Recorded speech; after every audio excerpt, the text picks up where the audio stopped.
Is there two things I can say? Quick. Clean your fire hydrants.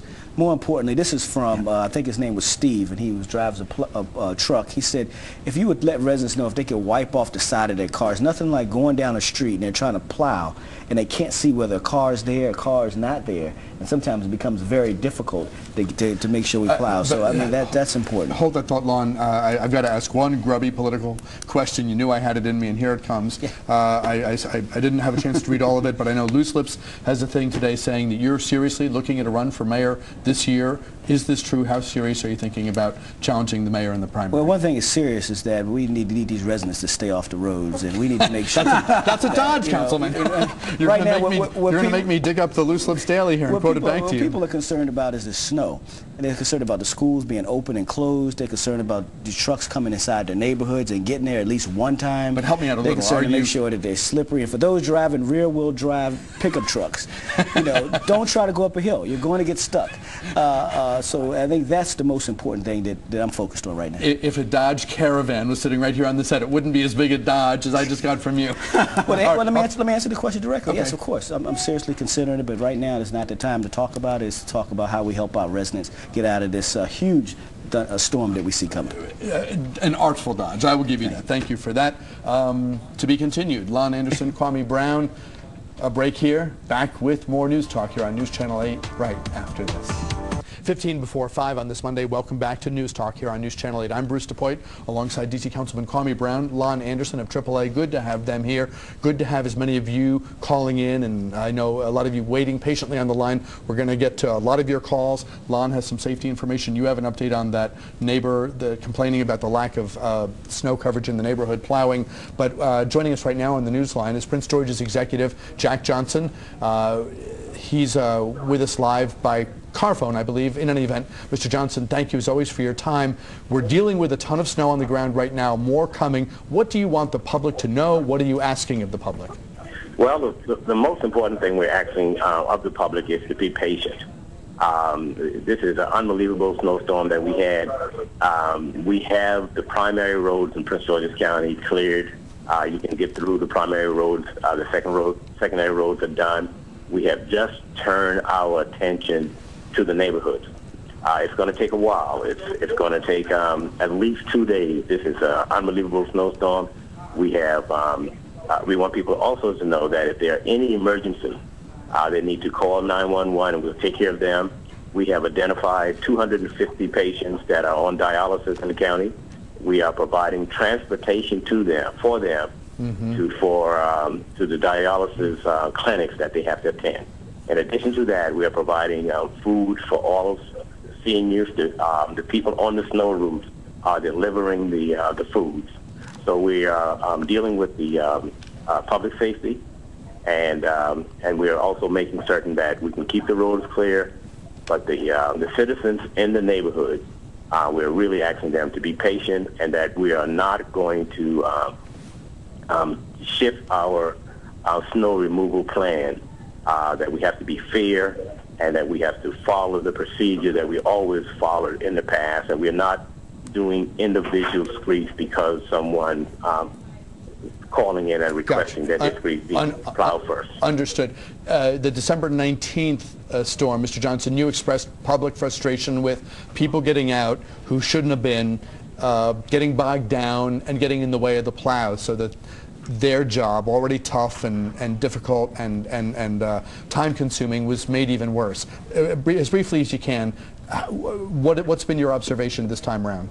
This time around has been really, really well. I think that, our governor came on and issued the state of emergency real early. We jumped out on it early. I think the news, you guys in the media really did a great job, really requesting that citizens stay home. So we've done that, and I think Mr. Johnson, we're really well. The problem now is everybody want to get it out sure. at the same time. Stand by for just a moment, if you would, Mr. Johnson. Lon, you had a couple safety things, and we want to give out as much safety information as we can. Sure. Right now we've had many cars that have been sitting for a couple days with snow on top of them, and that's turned to ice. It makes it extra hard to remove, but please, before you leave your driveways, get that ice and snow off the roof, because if you get up to speed, that can fly off, it can shatter windshields, it can cause other crashes. and it really becomes, that flying ice, especially at high speeds, becomes a real danger. So make sure your car is cleaned completely.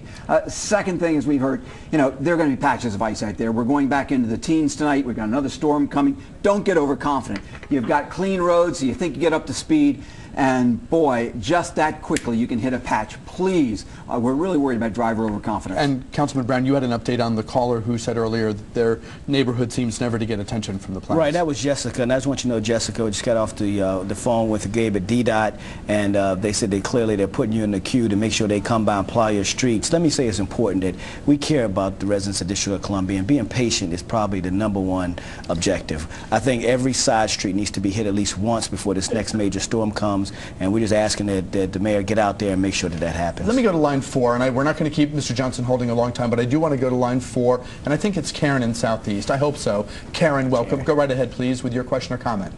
Hi, I'm trying for the D.C. public transit, the school bus, and I'd like to know how much weight, if any, is given to for the children with special needs. That rides the bus on the back of the bus. Special needs. I mean, that's a perfect example. Thank you. Karen, let me thank you for your question, Karen. That's important.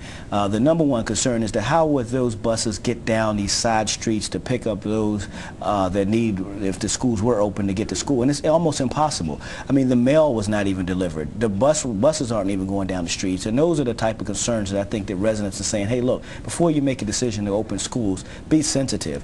Think about the community and have a sense of urgency to make sure safety is the #1 priority, and I think that's what you're going to see as we move forward. Karen, thank you very much for raising a good issue. Is that you, Mr. Johnson? Go ahead. Yes, Bruce. One of the other things that we had 2 deaths, at least 2 deaths that we think are attributable to the fact that people were in their cars trying to stay warm, and we don't know whether the ice got behind the tailpipes and therefore caused the carbon dioxide poisoning.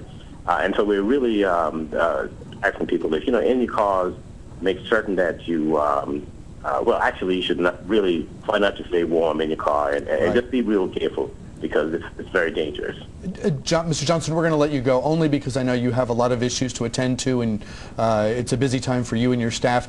Join us any day this week you want to call in. It can be every day as far as I'm concerned. We appreciate your time, though. Thanks very much for being with us. Okay, thank you very much. Prince George's Executive Jack Johnson joining us live on the Newsline today. Let's continue to take people's questions and comments. We're going to have to talk economic development another day, I'm afraid, but I know you'll forgive us for that. Line 2 is Derek in District Heights, and he's live on the air. Derek, you're live on the air. Welcome, sir. Go ahead. Okay. Hi. Welcome. Okay. My question is, sir, I heard Mr. Johnson speak about certain areas, and he got to stick to the certain programs. I've been living over here off District Heights, off of Redview Drive, District Heights, Maryland, off of Ritchie Road for the last 8 years. Hasn't no truck came through here with this program that he said they've been sticking through. We haven't seen a truck over here in 8 years. We have to dig ourselves out, which adds more stress, especially if you have to go to work and deal with things. So I need to know who's going to step up and keep giving me the runaround through the public works and everybody else. I think we can all hear the frustration that you're dealing with, your neighbors undoubtedly as well. I wish I knew off the top of your head. In my younger days, I could have told you who Derek's councilman was, because that's always a good place to start. Lon, you don't have to explain or defend Prince George's County or any other jurisdiction, but this is clearly an area where there is, for some, and maybe understandably so, a sense that others get cared for first, that kind of thing. Well, government set their priorities, and as Jack Johnson said, he thinks he's got a good plan, and he's going to stick to it, and he doesn't want to waver.